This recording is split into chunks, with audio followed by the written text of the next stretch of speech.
Elton Polly. I've been involved in with White Shark Africa for the last about 5 years indirectly, and then was approached in October of 2012 to take over as program coordinator, which I've been doing until now.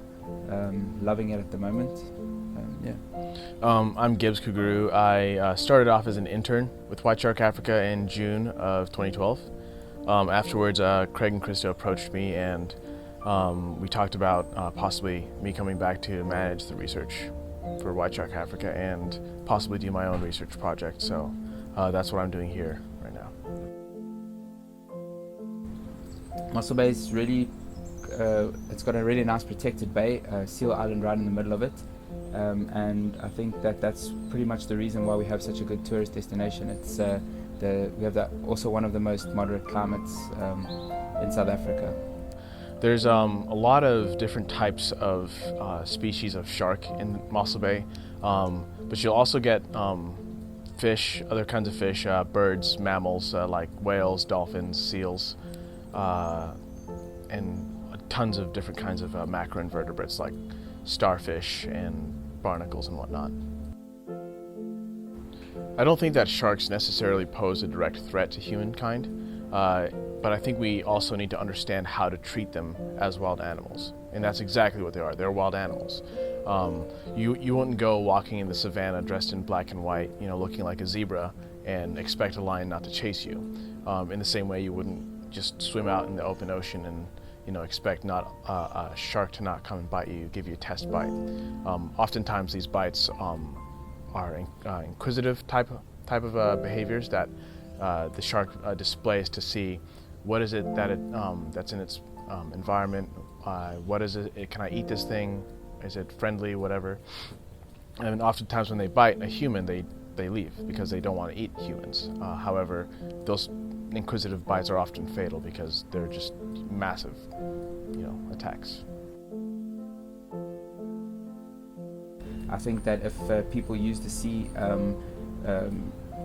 responsibly, you're pretty safe.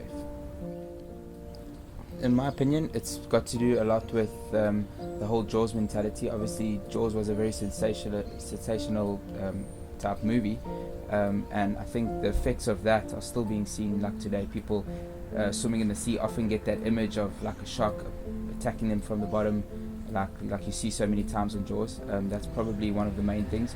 Also, I think it's human nature to fear things that you can't see, and so oftentimes swimming, surfing, wakeboarding, you don't really see what's going on around you, and I think that's one of the main fears. That results as one of the main fears. I would say the thing that attracted me to sharks in general was curiosity. I grew up basically, I watched Jaws when I was young. I was pretty much afraid of sharks for my whole life.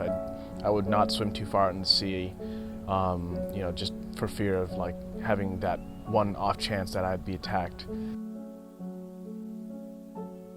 Well, for me, I've been in Mossel Bay for the last 9 years now, and I've been on the sea around the sharks like the whole time. So basically, in the beginning, it was like, oh, there's another shark type thing.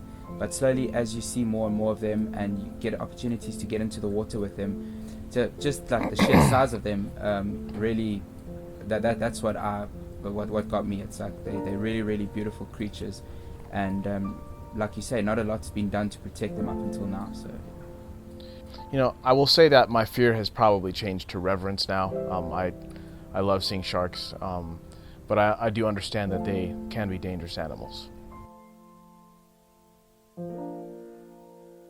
I would say that the dangers facing the ocean today are probably fishermen in general. Oftentimes people fish for a living will try to be as successful at their job as possible, as anyone would be in their job. And unfortunately, that means that they have to catch as many fish as they possibly can, which is not a sustainable way to live. And oftentimes it depletes the fishing stocks and throws the ecological cycle into a complete, tumultuous spin. So it's obviously not the way that the world was meant to care for us as humans. Like, we were meant to, eat off of a certain part of land or fish a certain river and then, let it replenish. Another big problem for us at the moment is pollution.